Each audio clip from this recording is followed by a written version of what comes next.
Hello everyone, welcome back to my channel. इस video में हम करेंगे क्लास 12 की पॉलिटिकल साइंस का chapter number 5, challenges to and restoration of Congress system. So friends, believe me, ये chapter हम इस वीडियो में कवर कर देंगे, इस पूरी वीडियो में कवर कर देंगे। ये जो मैंने नोट्स बनाए हैं, ये हैंड रिटन नोट्स हैं और ये एनसीईआरटी की लाइन टू लाइन को कवर करके इन नोट्स को बनाया गया है। तो ये नोट्स आपके लिए बोर्ड्स में काफ़ी हेल्पफुल रहने वाले हैं। So let's start this chapter. So देखिए, challenges to and restoration of Congress system हमारा ये चैप्टर है। अब हम सब जानते हैं कि कांग्रेस का डोमिनेंस चल रहा था, राइट। जैसे इंडिपेंडेंस हुई वैसे ही कांग्रेस का डोमिनेंस चला। मतलब कांग्रेस जो है, कांग्रेस पार्टी एक ऐसी सिंगल पार्टी थी जिसकी बहुत ज़्यादा मेजोरिटी थी। और जैसे ही इंडिपेंडेंस हुई ना, तो प्राइम मिनिस्टर कौन बने थे? जवाहरलाल नेहरू बने थे। और उसके बाद जो जवाहरलाल नेहरू, उनकी तबीयत ख़राब हो जाती है और काफ़ी टाइम से ये थोड़े बीमार थे उस टाइम पर। तो मई 1964 में इनकी डेथ हो जाती है। अब यहाँ पर टू क्वेश्चंस उठते हैं कि आफ्टर नेहरू हु, कौन बनेगा नेहरू के बाद प्राइम मिनिस्टर, और डेमोक्रेसी क्या रिस्टोर हो पाएगी? मतलब डेमोक्रेसी ऐसी बरकरार रहेगी जैसे जवाहरलाल नेहरू के टाइम पीरियड पर हुआ था। अब देखो, 1960s का टाइम पीरियड डेंजरस डिकेड वाला टाइम पीरियड बोला जाता है। क्यों बोला जाता है? क्योंकि ये टाइम पीरियड ऐसा टाइम पीरियड था जब पॉवर्टी भी थी, बहुत ज़्यादा थी, इनइक्वालिटी थी, कम्युनल और रीजनल डिविजन्स थे। अब हम उस क्वेश्चन का जवाब देने वाले हैं जो हमने पहले बोला था कि आफ्टर नेहरू हु। तो कांग्रेस के जो प्रेसिडेंट है के कामराज। तो ये क्या करते हैं? कंसल्ट करते हैं जो कांग्रेस के मेंबर्स थे, उनके साथ कंसल्ट किया और रिजल्ट फेवर में निकला लाल बहादुर शास्त्री जी के। तो Lal Bahadur Shastri next prime minister बनते हैं। और लाल बहादुर शास्त्री की अगर हम बात करें तो ये काफ़ी रिस्पॉन्सिबल लीडर थे, नॉन कंट्रोवर्शियल लीडर थे, यानी कि कंट्रोवर्सी में ज़्यादा बिलीव नहीं करते थे, अपनी सिंप्लिसिटी के लिए जाने जाते थे और हमेशा अपने प्रिंसिपल से कमिटेड रहते थे। यानी कि हमेशा अपने जो प्रिंसिपल्स हैं उनको मानते थे, हमेशा अपने प्रिंसिपल से कमिटेड रहते थे। अब जो लाल बहादुर शास्त्री हैं, तो ये एक रेलवे मिनिस्टर भी थे, लेकिन जब रेलवे एक्सीडेंट हुआ तो इन्होंने रिज़ाइन कर दिया, क्योंकि इनको लगा कि इनकी रिस्पॉन्सिबिलिटी है, क्योंकि इनकी रिस्पॉन्सिबिलिटी थी एज अ रेलवे मिनिस्टर। तो इन्होंने रिज़ाइन कर दिया, इसको अपनी रिस्पॉन्सिबिलिटी समझते हुए। अब लाल बहादुर शास्त्री, ये शॉर्ट में मैंने लिखा हुआ है LBS, मतलब लाल बहादुर शास्त्री जो हैं, उनका टाइम पीरियड की अगर हम बात करें तो 1964 से 1966 तक इन्होंने रूल किया। अब 1966 तक रूल किया, ये कैसे हो सकता है? टाइम पीरियड तो इन्होंने पूरा हुआ ही नहीं था, टाइम पीरियड तो इनका 5 years का होता है, तो इतनी पहले कैसे? क्योंकि 1966 में क्या हुआ था, 1966 में लाल बहादुर शास्त्री की डेथ हो गई थी, ठीक है। अब कैसे हुई ये देखते हैं। 1965 में इंडो पाक वॉर चल रही थी, इंडिया और पाकिस्तान की वॉर चल रही थी 1965 में। तो इस वॉर को सुलझाने के लिए सेटलमेंट की जाती है, और वो सेटलमेंट ताशकेंत में की जाती है। अब ये ताशकेंत क्या है? ये उज्बेकिस्तान की कैपिटल है। यहाँ पर क्या किया जाता है? सेटलमेंट की जाती है इंडिया और पाकिस्तान के बीच में, और इसी को बोला जाता है ताशकेंत एग्रीमेंट। अब ये ताशकेंत ऐसी जगह है जहाँ पर लाल बहादुर शास्त्री की डेथ हो गई थी 10 जनवरी 1966 को लाल बहादुर शास्त्री की क्या हो गई थी? डेथ हो गई थी, और इनकी डेथ एक मिस्ट्री बनकर रह गई थी। फिर प्राइम मिनिस्टर कौन? अब प्राइम मिनिस्टर कौन बनेगा? तो कंपटीशन दो दो लोगों के बीच में चल रहा था। एक तो थी हमारी यंग लीडर इंदिरा गांधी, और दूसरे थे हमारे ओल्ड लीडर मोरारजी देसाई। अब इंदिरा गांधी की अगर हम बात करें तो ये पहले के टाइम में, यानी कि पास्ट में, ठीक है, कांग्रेस की प्रेसिडेंट रही, और क्या रही? Union minister for information in Shastri's cabinet, union minister भी रही इंफॉर्मेशन के लिए शास्त्री जी की कैबिनेट में। और सेकंड थे मोरारजी देसाई जो है बॉम्बे स्टेट के क्या थे? CM थे। अब यहाँ पर इन दोनों के बीच में बहुत ज़्यादा कंपटीशन था, तो क्या किया जाता है यहाँ पर? सीक्रेट बैलेट का मतलब होता है कि कांग्रेस के जितने भी मेंबर्स थे उन्होंने वोट किया, ठीक है, उन्होंने क्या किया? वोट किया, और रिजल्ट्स क्या रहे? इंदिरा गांधी के फेवर में रहे, ठीक है। यानी कि इंदिरा गांधी की मेजोरिटी थी, 2/3 से भी ज़्यादा मेजोरिटी इंदिरा गांधी को मिली, जो कि डॉटर ऑफ जवाहरलाल नेहरू थी, ठीक है। अब बात आती है कि इंदिरा गांधी को इतने वोट्स क्यों मिले थे, ठीक है। रीज़न ये था कि इंदिरा गांधी क्या थी? इनएक्सपीरियंस थी। तो सीनियर लीडर्स जो थे ना कांग्रेस में, तो उनको लगा कि इंदिरा गांधी जो है ना, उसको सपोर्ट और गाइडेंस के लिए इन सीनियर लीडर्स पर डिपेंड होना पड़ेगा। तो इस वजह से इन्होंने इंदिरा गांधी को सपोर्ट किया, ठीक है। और 1 साल तक इंदिरा गांधी ने पार्टी को लीड किया लोकसभा के इलेक्शन में, और उस टाइम पर इकोनॉमिक सिचुएशन भी बहुत ख़राब थी। अब बात आती है फोर्थ जनरल इलेक्शन की। अब देखो 1952 में फर्स्ट इलेक्शन हुए थे, फर्स्ट जनरल इलेक्शन हुए थे, ठीक है, जिसमें विक्ट्री कांग्रेस की हुई थी 57 में भी 62 में भी। अब बात आती है फोर्थ जनरल इलेक्शन 1967 की। अब इसमें क्या हुआ, कंटेक्स्ट ऑफ इलेक्शन, सबसे पहले कंटेक्स्ट पढ़ते हैं, बैकग्राउंड पढ़ते हैं।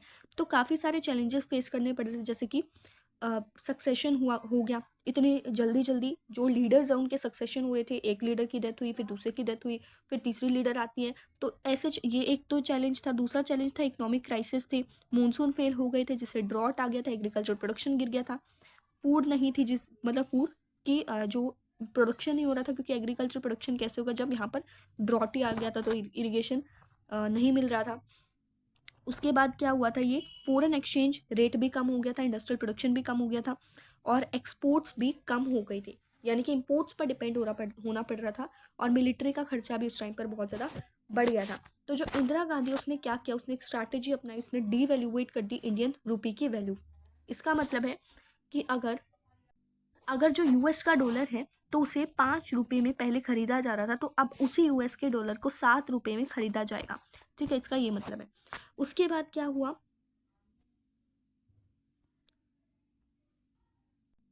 प्राइजेस बहुत ज़्यादा बढ़ गए थे, जिससे प्रोटेस्ट हो गए थे, बंद और हड़ताल, ये सारी चीज़ें हो रही थी। अब सीपीआई और सोशलिस्ट पार्टी ये बोलती है कि हम आपको इक्वालिटी दिलाकर लाएंगे, ठीक है। इक्वालिटी कैसे दिलाएंगे, वोट जीत कर। तो जनरली इन्होंने अपना एजेंडा बना लिया कि हम एक मतलब इनको लगा ये इनके लिए एक अपॉर्चुनिटी है कि इंदिरा गांधी को लोग फेवर नहीं करेंगे। अब नॉन कांग्रेसिज्म की बात आ जाती है। नॉन कांग्रेसिज्म में क्या होता है कि जो अपोजिशन पार्टीज हैं वो प्रोटेस्ट करती हैं, ठीक है, प्रोटेस्ट करती हैं, और वो सोचती हैं, उनको रियलाइज होता है कि अगर उनके वोट्स ऐसे डिवाइड रहे, ठीक है, अपोजिशन पार्टी के, तो इंदिरा गांधी जीत जाएगी। बट अगर वो सारे वोट्स को इकट्ठा कर देते हैं, यानी कि सारी अपोजिशन पार्टीज मिल जाती हैं, तो वो क्या करेंगे, अगर वो एक साथ आ जाते हैं तो एंटी कांग्रेस फॉर्म कर लेंगे, और इससे वो जीत जाएंगे इलेक्शन में। तो इनको अपॉर्चुनिटी मिल जाएगी, ठीक है। कैसे मिल जाएगी, क्योंकि एक तो इंदिरा गांधी इनएक्सपीरियंस है, और एक फैक्शनलिज्म बहुत क्रिएट हो रहा था इंदिरा गांधी की, जो कांग्रेस थी ना, गवर्नमेंट थी, कांग्रेस में बहुत फैक्शनलिज्म क्रिएट हो रहा था, यानी कि अलग अलग ग्रुप्स में डिवाइड हो रहे थे कांग्रेस के अंदर ही लोग, ठीक है। अब बात आती है राम मनोहर लोहिया की। राम मनोहर लोहिया जो है वो नॉन कांग्रेसिज्म को सपोर्ट करते हैं। उन्होंने नॉन कांग्रेसिज्म ये नाम दिया था कि जो नॉन कांग्रेस गवर्नमेंट जब वो एक साथ आ जाएंगी तो उसको नॉन कांग्रेसिज्म इन्होंने नाम दिया। अब इन्होंने अपने डिफेंस में ये बोला कि कांग्रेस पार्टी एक तो भाई अनडेमोक्रेटिक है, दूसरी चीज़ क्या कि ऑर्डिनरी पुअर पीपल जो है ना उनके इंटरेस्ट के हित में काम नहीं करती है, और तीसरी चीज़ की हम पार्टीज अगर एक साथ आएंगे, यानी कि हम नॉन कांग्रेस पार्टीज एक साथ आएंगे, तो हम डेमोक्रेसी दिलाकर रहेंगे। अब बात आती है इलेक्टोरल वर्डिक्ट की। तो फोर्थ जनरल इलेक्शन होते हैं फरवरी 1967 में, और उसमें जो पॉलिटिकल ऑब्जर्वर्स हैं ना, तो वो ये देखते हैं कि ये रिजल्ट है एक पॉलिटिकल अर्थक्वेक, मतलब जो रिजल्ट आया ना वो एक पॉलिटिकल अर्थक्वेक बन गया है। कैसे, क्योंकि कांग्रेस देखो मेजॉरिटी में थी, ठीक है, लेकिन इसके पास जो सीट्स हैं वो बहुत कम थी। क्यों कम थी, क्योंकि आधे मिनिस्टर्स जो है ना वो हार चुके थे। कहाँ कहाँ पर हारे थे, के कामराज हार गए थे तमिलनाडु से, एस के Patil from Maharashtra, Atulya Ghosh from west Bengal, and K B Sahay from Bihar, ये हार गए थे लीडर्स। अब स्टेट लेवल पर अगर हम बात करें तो कांग्रेस 7 स्टेट्स में कांग्रेस हार चुकी थी, ठीक है, और दो जो है वहाँ पर डिफेक्शन हो गया था। डिफेक्शन का मतलब हम आगे पढ़ेंगे, ठीक है, 2 जगह डिफेक्शन हो गया था, और 7 स्टेट्स में क्या हो गया था, कांग्रेस पार्टी हार गई थी, ठीक है, यानी कि टोटल 9 स्टेट्स में कांग्रेस नहीं है अब, जैसे कि पंजाब, हरियाणा, यूपी, मध्य प्रदेश, बिहार, वेस्ट बंगाल, उड़ीसा, मद्रास, केरला, यहाँ पर ये 9 स्टेट्स हो गई, ठीक है। अब फर्स्ट टाइम ऐसा हुआ था कि मद्रास में डीएमके पार्टी जीती थी, डीएमके द्रविड़ा मुनेत्र खजागम, ठीक है, ये डीएमके पार्टी है, मद्रास में जीत गई थी, और इसकी स्ट्रैटेजी क्या थी, एंटी हिंदी एगिटेशंस। कहने का मतलब है कि उस टाइम पर जैसे हिंदी और इंग्लिश के बीच में काफ़ी वो चल रहा था कि कुछ लोग कह रहे थे, मतलब जो गवर्नमेंट थी वो कह रही थी कि हिंदी जो है ना उसको नेशन की लैंग्वेज बनाना है, बट यहाँ के जो मद्रास के लोग थे उनको हिंदी नहीं आती थी, तो उन्होंने सपोर्ट किया कि इंग्लिश लैंग्वेज भी आनी चाहिए यहाँ पर, और उन्होंने एंटी हिंदी एगिटेशन शुरू कर दिया, यानी कि हिंदी के अगेंस्ट इन्होंने प्रोटेस्ट शुरू कर दिए। अब इसी ये एक स्ट्रैटेजी थी इनकी, मद्रास में जो डीएमके पार्टी थी उसकी एक स्ट्रैटेजी थी। अब 8 स्टेट्स में कॉलिशन गवर्नमेंट बन गई, तो क्या कांग्रेस का डोमिनेंस खत्म हो गया, क्वेश्चन तो उठना चाहिए, क्या कांग्रेस का डोमिनेंस खत्म हो गया। तो अब कॉलिशन वाला टॉपिक पढ़ेंगे कि नॉन कांग्रेस जो पार्टीज थी ना, वो ज्वाइन कर जाती हैं, ठीक है, और वो क्या फॉर्म कर लेते हैं, संयुक्त विधायक दल, एसवीडी। अब एसवीडी बिहार में, एसवीडी जो बिहार में एसवीडी होती है उसमें सीपीआई है, एसएसपी है, पीएसपी है, ठीक है।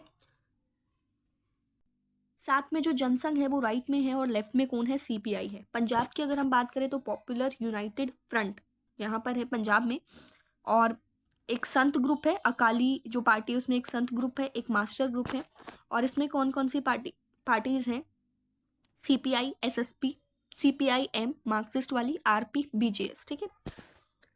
अब बात आती है डिफेक्शन की। डिफेक्शन का मतलब होता है जब एक इलेक्टेड रिप्रेजेंटेटिव, यानी कि एक ऐसा पर्सन, देखो एग्जाम्पल से समझ के देखें, तो जैसे मान लो ये पर्सन इलेक्ट हो चुका है फ्रॉम हरियाणा, ठीक है, जस्ट एन एग्जाम्पल। तो हरियाणा से इस पर्सन को क्या कर लिया गया है, इलेक्ट कर लिया गया है। तो अब क्या होता है, ये जो पर्सन है ये जीतने के बाद, मान लो ये कांग्रेस पार्टी से बिलोंग करता था, अब इसने जीत लिया, ये इलेक्शन जीत गया, लेकिन इलेक्शन जीतने के बाद ये ज्वाइन कर लेता है बीजेपी को, ठीक है। तो इसी को डिफेक्शन कहेंगे कि जीतने के बाद जिसके सिंबल पर ये खड़ा हुआ था ना, उसके सिंबल पर जीतने के बाद दूसरी पार्टी को ज्वाइन कर लेता है, इसी को हम क्या कहते हैं, डिफेक्शन कहते हैं। अब एग्जाम्पल हम क्या दे देंगे, जैसे कि हरियाणा में ही है, ठीक है, हरियाणा, मध्य प्रदेश, उत्तर प्रदेश, यहाँ पर हुए थे डिफेक्शंस।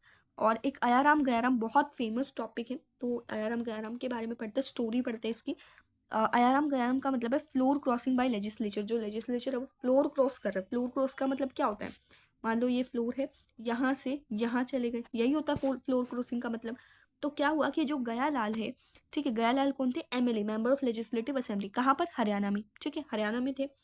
तो इन्होंने 3 बार क्या किया, इन्होंने 3 बार अपनी पार्टी चेंज की, पहले कांग्रेस, फिर यूनाइटेड फ्रंट, फिर कांग्रेस, फिर यूनाइटेड फ्रंट, ठीक है। तो राव बीरेंद्र सिंह जो हैं वो चंडीगढ़ में उनको बुलाते हैं और इनको डिक्लेयर कर देते हैं एक प्रेस में कि ये तो गया राम वुज नाउ आया राम, कि गया राम अब आया राम हो गए। तो इस तरीके से इनका काफ़ी ज़्यादा मजाक भी बनाया जाता है, ह्यूमरस जॉक्स बनाए जाते हैं इनके ऊपर। अब हमारा टॉपिक आता है split in the Congress. Split in the Congress, जो नॉन कांग्रेस पार्टीज थी तो उनको मेजोरिटी नहीं मिली, ठीक है। नॉन कांग्रेस जो हमने पढ़ी ना कि उन्होंने पार्टीज फॉर्म कर ली, संयुक्त विधायक दल, अलग अलग मतलब साथ में मिलके पार्टीज फॉर्म कर ली, तो नॉन कांग्रेस को मेजोरिटी नहीं मिलती है। अब बात आती है इंदिरा वर्सेस सिंडिकेट की। इंदिरा गांधी की एक पार्टी थी, ठीक है, और एक सिंडिकेट ग्रुप था। सिंडिकेट ग्रुप मतलब जनरली वो ग्रुप जो ओल्ड है, जो बहुत पहले के टाइम से ही कांग्रेस में है। तो ये बहुत पावरफुल और इन्फ्लुएंशियल लीडर्स थे सिंडिकेट वाले। सिंडिकेट वाले सोच रहे थे, मतलब सिंडिकेट ग्रुप जो है वो सोच रहे थे कि इंदिरा गांधी उनकी एडवाइस फॉलो करेगी, बट इसके बिल्कुल अपोजिट हुआ, इंदिरा गांधी ने अपनी चलाई। तो इंदिरा गांधी को जो रियल चैलेंज है वो सिंडिकेट ग्रुप से मिल रहा था। तो इंदिरा गांधी ने उनको साइड कर दिया, मतलब इंदिरा गांधी ने इनकी एडवाइस फॉलो नहीं की, इस वजह से इनके खिलाफ हो गए। अब इंदिरा गांधी ने चैलेंजेस फेस किए, ठीक है, 2 चैलेंजेस इंदिरा गांधी के थे। एक तो इंदिरा गांधी को क्या करना था, जो पहले जो ग्राउंड था, इनके पहले जो कांग्रेस पार्टी थी ना, कि पहले कांग्रेस पार्टी को काफ़ी लोग सपोर्ट करते थे, तो एक तो वो ग्राउंड इसको लेकर आना, दूसरा इंडिपेंडेंस चाहिए सिंडिकेट ग्रुप से। यानी कि इंदिरा गांधी चाहते थे कि सिंडिकेट ग्रुप को बिल्कुल अलग कर देना है, तो इन्होंने स्ट्रैटेजी अपनाई। स्ट्रैटेजी क्या थी इनकी, पावर स्ट्रगल को आइडियोलॉजिकल स्ट्रगल में चेंज करना है, यानी कि अभी आइडियोलॉजी लेकर चलेंगी। फिर ये इनका इनिशिएटिव इन्होंने लिए थे काफ़ी सारे, और लेफ्ट ओरिएंटेड थे, यानी कि वो पुअर लोगों के सपोर्ट में इन्होंने काफ़ी सारे इनिशिएटिव्स लिए। और ये 10 पॉइंट प्रोग्राम लेकर आई मई 1967 में। अब बात आती है कि कौन कौन से 10 पॉइंट प्रोग्राम थे। सोशल कंट्रोल ऑन बैंक्स पर सोशल कंट्रोल कर दिया, नेशनलाइजेशन कर दिया जनरल इंश्योरेंस का, अर्बन प्रॉपर्टी पर सीलिंग लगा दी, इनकम पर भी, और public distribution of food grains, land reforms, provision of house sites to rural poor, ठीक है। तो ये यहाँ से भी क्वेश्चन पूछ लिया जाता है, तो आप इनको लर्न कर सकते हैं। अब बात आती है प्रेसिडेंशियल इलेक्शन 1969। प्रेसिडेंशियल इलेक्शन 1969, तो यहाँ पर जाकिर हुसैन जो थे, जो प्रेसिडेंट थे, तो उनकी डेथ हो जाती है और प्रेसिडेंट की जो पोस्ट है वो खाली हो जाती है। तो 2 लोगों के बीच में काफ़ी ज़्यादा कंपटीशन था, एन संजीवा रेड्डी और वीवी गिरी। अब वीवी गिरी कौन थे, वाइस प्रेसिडेंट थे, और एन संजीवा रेड्डी कौन थे, लोकसभा के स्पीकर थे। तो यहाँ पर पॉपुलर पॉलिसी मेजर्स लेकर आती है यहाँ पर इंदिरा गांधी, यानी कि 14 बैंक्स जो है ना, प्राइवेट बैंक्स हैं, उनको नेशनलाइज कर देती है, प्रीवी पर्स हटा देती है, स्पेशल प्रिविलेजेस दे देती है। जो मतलब जो स्पेशल प्रिविलेजेस दे रखे थे फॉर्मर प्रिंसेस को, उसी को प्रीवी पर्स कहते हैं। तो ये जो प्रीवी पर्स है इसको एबोलिश करने का भी बोलती है इंदिरा गांधी। अब ये प्रीवी पर्स की वजह से, क्योंकि प्रीवी पर्स को एबोलिश करने के लिए बोल रही थी इंदिरा गांधी, तो इसी वजह से मोरारजी देसाई जो डेप्यूटी प्राइम मिनिस्टर और फाइनेंस मिनिस्टर थे, तो इनके बीच में डिफरेंसेस हो जाते हैं और ये मोरारजी देसाई जो है पार्टी को छोड़कर चले जाते हैं, छोड़ देते हैं। अब जो कांग्रेस के प्रेसिडेंट थे एस निजलिंगप्पा, तो ये एक विप इशू कर देते हैं। विप इशू करने का मतलब है कि ये सबको बोल देते हैं कि अब सबको एन संजीवा रेड्डी को फेवर करना है, क्योंकि एन संजीवा रेड्डी और वीवी गिरी के बीच में कंपटीशन चल रहा था कि कौन यहाँ पर प्रेसिडेंट बनेगा। तो यहाँ पर ये एक विप इशू कर देते हैं। विप इशू करने का मतलब क्या है कि एन संजीवा रेड्डी को सारे लोग फॉलो करेंगे, ऐसा एस निजलिंगप्पा सबको बोल देते हैं। अब इंदिरा गांधी जो है, ठीक है, इंदिरा गांधी के जो रिक्विशनिस्ट थे, यानी कि जो इंदिरा गांधी के सपोर्टर्स थे, तो वो एक सीक्रेट मीटिंग रखते हैं सारे, और सीक्रेट मीटिंग में ये इंदिरा गांधी सीक्रेट मीटिंग में तो सपोर्ट करती है किसको, वीवी गिरी को, और ओपनली बोल देते हैं कि सबको अपने मन से वोट करना है, जिसको वोट करना चाहे वो वोट कर सकते हैं। और साथ में यहाँ पर विक्ट्री किसकी होती है, वीवी गिरी की होती है। और पार्टी जो है वो दो ग्रुप्स में स्प्लिट हो जाते हैं, एक होता है रिक्वेशनिस्ट वाला और एक होता है ऑर्गेनाइजेशन वाला। ये ऑर्गेनाइजेशन वाला सिंडिकेट ग्रुप है और रिक्वेशनिस्ट वाला इंदिरा गांधी का ग्रुप है। ठीक है, ये न्यू कांग्रेस है, ये ओल्ड कांग्रेस है, ऐसा बोला गया। और नवंबर 1969 में इनका स्प्लिट हो जाता है। फिर 1971 के जो इलेक्शंस होते हैं और रिस्टोरेशन ऑफ कांग्रेस सिस्टम, तो इसके बारे में पढ़ेंगे। अब जो कांग्रेस आर थी, ठीक है, कांग्रेस आर जो थी, इसको दो जगह से सपोर्ट मिल रहा था। एक डीएमके सपोर्ट कर रही थी और एक CPI communist party of India support कर रही थी, और डीएमके द्रविड़ मुनेत्र कजागम ये वाली पार्टी सपोर्ट कर रही थी, जो कि मद्रास से थी। अब यहाँ पर क्या होता है कि इंदिरा गांधी एक कंपेन भी लॉन्च कर देती है, जिसमें वो बोलती है कि लैंड रिफॉर्म लॉज को यहाँ पर लॉन्च कर देती है। अब पार्टी को स्ट्रेंथन करने के लिए ये इंदिरा गांधी लोकसभा को डिसोल्यूट कर देती है, और जो इलेक्शंस दिसंबर 1970 में होने थे, 5th जनरल इलेक्शन, वो अब फरवरी 1971 में होते हैं। ठीक है, अब ये जो कंटेस्ट था, दी कंटेस्ट, ये नेक्स्ट टॉपिक है, इसको पढ़ेंगे। तो एवरीवन बिलीव, हर कोई बिलीव कर रहा था कि जो रियल ऑर्गेनाइजेशनल स्ट्रेंथ है वो सिर्फ और सिर्फ कांग्रेस ओ के पास है।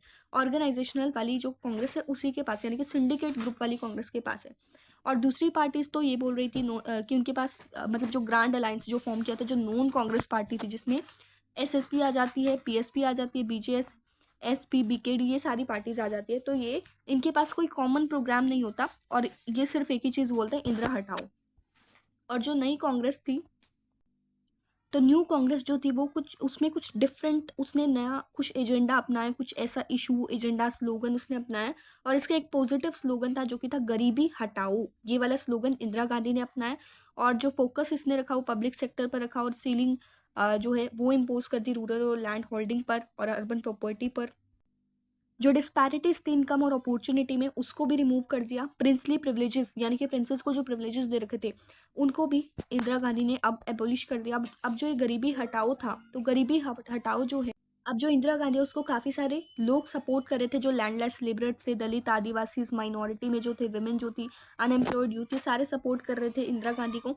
और आउटकम क्या निकला कि इंदिरा गांधी की कांग्रेस आर जो थी, ठीक है, कांग्रेस आर जो थी उसको मिली 375 सीट्स। और इंदिरा गांधी की जो वोट्स थी, इंदिरा गांधी की कांग्रेस की वोट्स 48.4% थी, और सीट्स भी बहुत ज़्यादा थी, 375 सीट्स मिली हुई थी। और अगर हम सिंपल कांग्रेस आर की बात करें, मतलब कांग्रेस आर में दो पार्टी सपोर्ट कर रही थी, एक तो डीएमके और दूसरी सीपीआई। लेकिन अगर हम इनको इनकी सीट्स को हटा दें, इनकी वोट्स को हटा दें, तो अकेली जो कांग्रेस आर थी उसने 352 सीट्स जीती, और ये 44% वोट्स थी। अब इंदिरा गांधी की पॉपुलैरिटी की बात आती है, तो इंदिरा गांधी की पॉपुलैरिटी कैसे थी? उससे पहले यहाँ पर कांग्रेस ओ जो है उसकी 1/4 ऑफ वोट से भी कम वोट्स कांग्रेस ओ को मिली, सिंडिकेट वाले ग्रुप को, और 16 सीट्स मिली। और ग्रैंड अलायंस यानी कि सबको मिला के अगर हम बात करें तो लेस देन 40 सीट्स वो जीत पाए थे। और उसके बाद यहाँ पर 1971 में इंदिरा गांधी की जो पॉपुलैरिटी है वो बहुत बढ़ जाती है, क्योंकि बांग्लादेश की वॉर हुई थी, उस वजह से पॉपुलैरिटी बढ़ जाती है, क्योंकि बांग्लादेश की जब वॉर हुई थी तो इंडिया जीत गया था। फिर ये प्रोटेक्टर की तरह दिखती है पुअर और अनप्रिविलेज्ड की, और यहाँ पर ये स्ट्रॉन्ग नेशनलिस्ट लीडर की तरह भी इमर्ज होकर आती है। अब जो लास्ट टॉपिक आता है वो आता है कांग्रेस डोमिनेंस रिस्टोर। क्या कांग्रेस का डोमिनेंस रिस्टोर हो गया? अब जो कांग्रेस की जो नई पार्टी बनकर आई है, तो उसमें हमें देखने को मिला है कि अब जो कांग्रेस की नई पार्टी बनी, कांग्रेस आर वाली जो पार्टी बनी, उसमें इतने फैक्शंस नहीं है। ठीक है, उसका एक वीक ऑर्गेनाइजेशनल स्ट्रक्चर है, जिससे वो एकोमोडेट नहीं कर पा रही थी ओपिनियंस और मतलब अलग अलग ओपिनियन और अलग अलग इंटरेस्ट नहीं थे लोगों के, ठीक है, क्योंकि फैक्शंस नहीं थे अब उतने ज़्यादा, मतलब जितनी पहले जो कांग्रेस स्ट्रांग हुआ करती थी अब वो कांग्रेस इतनी ज़्यादा स्ट्रांग नहीं थी। ये जो नई कांग्रेस बनी थी वो पॉपुलर ज़रूर थी, लेकिन ये हर तरीके के टेंशन्स और कॉन्फ्लिक्ट्स को एब्जॉर्ब करने की कैपेसिटी इस कांग्रेस के पास नहीं थी। इसी के साथ हमारा जो चैप्टर है वो कंप्लीट होता है। आई होप आप सबको ये चैप्टर समझ में आ गया होगा। अगर आपको ये वीडियो अच्छी लगी तो please like, subscribe and share. मिलते हैं अपनी नेक्स्ट वीडियो में। Thank you.